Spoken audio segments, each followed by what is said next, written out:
મોદી દૂધ છે વેર નહીં, રંજન તેરી ખેર નહીં। આ અમે નથી કહી રહ્યા, આ કહી રહ્યા છે વડોદરા શહેરમાં લાગેલા પોસ્ટરો। कितने तेजस्वी लोग हैं हमारे पास, कितने शानदार विचार रखते हैं। કાલે રાત્રે ધારાસભ્યના વિસ્તારમાં ભાજપના ઉમેદવાર સામે નારાજગી વ્યક્ત કરતા બેનરો લગાડેલા જોવા મળ્યા હતા। વડોદરા લોકસભાના ભાજપના ઉમેદવાર રંજનબેન ભટ્ટ વિરુદ્ધ પોસ્ટરો લાગ્યા હતા, જેમાં પોસ્ટર પર નારા લખીને રંજનબેન વિરુદ્ધ રોષ અને અસંતોષ પ્રગટ કરાયો છે।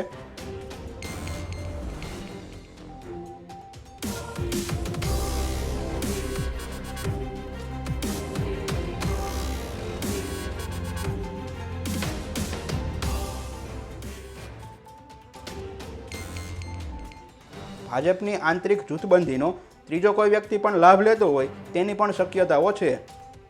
લોકસભાની ચૂંટણીની તડામાર તૈયારીઓ ચાલી રહી છે, ત્યારે ગુજરાત ભાજપમાં અસંતોષ છે। વડોદરામાં રંજનબેન ભટ્ટને ત્રીજી વાર ઉમેદવાર બનાવવાની જાહેરાત થતાં જ વડોદરા ભાજપમાં ભૂકંપ જેવી સ્થિતિ સર્જાણી છે। સૌપ્રથમ વડોદરાના પૂર્વ મેયર જ્યોતિબેન પંડ્યાએ નારાજગી વ્યક્ત કરી હતી, ત્યારબાદ કેતન ઈમાનદારનો રાજકીય ડ્રામા પણ સામે આવ્યો હતો, જેમાં કેતન ઈમાનદારનો સવારમાં ઉઠતા વેત અંતરાત્મા જાગે છે અને તેઓ ધારાસભ્ય પદ પરથી રાજીનામું આપવાની ઘોષણા કરે છે। ત્યારબાદ CR પાટીલનું તેડું આવે છે અને સાંજે બેઠક થાય છે। ત્યારબાદ કેતન ઈમાનદારનો અંતરાત્મા પાછો સૂઈ જાય છે અને તેઓ રાજીનામું આપવાની જે ઘોષણા કરી છે તે પાછી ખેંચે છે।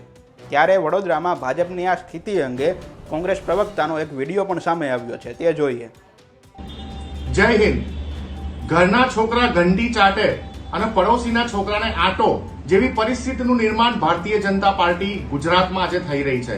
ખાસ કરીને જ્યારે વડોદરાની વાત થાય તો ભૂતકાળમાં જ્યોતિબેન પંડ્યા જે ભારતીય જનતા પાર્ટીના રાષ્ટ્રીય ઉપાધ્યક્ષ અને જે રીતે એમને તાનાશાહીના ધોરણે ભારતીય જનતા પાર્ટીમાંથી સસ્પેન્ડ કરી દેવામાં આવ્યા અને આજે માનનીય ધારાસભ્ય કેતનભાઈ ઇનામદાર જે સાવલીના ધારાસભ્ય છે એમને જે રીતે આજે રાજીનામું આપ્યું અને એની પાછળનું કારણ બતાવ્યું કે જે રીતે ભારતીય જનતા પાર્ટીના ઉત્કૃષ્ટ અને જે જૂના કાર્યકર્તાઓને બેદરકાર કરવામાં આવે છે એમને કોઈ પણ પ્રકારના પદ અથવા હોદ્દા આપવામાં નથી આવતા, પરંતુ કોંગ્રેસમાંથી આવેલા લોકોને રાતોરાત રાજ્યસભાના સાંસદ બનાવી દેવામાં આવે, લોકસભાની ટિકિટોનું વિતરણ થાય, વિધાનસભાની ટિકિટોનું વિતરણ થાય, મંત્રીઓ બનાવી દેવામાં આવે, રાતોરાત મોટા હોદ્દા આપી દેવામાં આવે, પ્રભારીઓ બનાવવામાં આવે, પ્રવક્તાઓ બનાવવામાં આવે।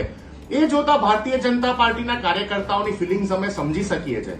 અમે તો પહેલા પણ કહેતા હતા કે આ કોઈ કેડર બેઝ પાર્ટી નથી, માત્ર કેન્દ્રમાં બેઠેલા બે વ્યક્તિઓના ડરના કારણે ભારતીય જનતા પાર્ટીના કાર્યકર્તાઓ પોતાનો અવાજ નથી ઉપાડતા, પરંતુ જે રીતે ધીરે ધીરે એક કાર્યકર્તા હવે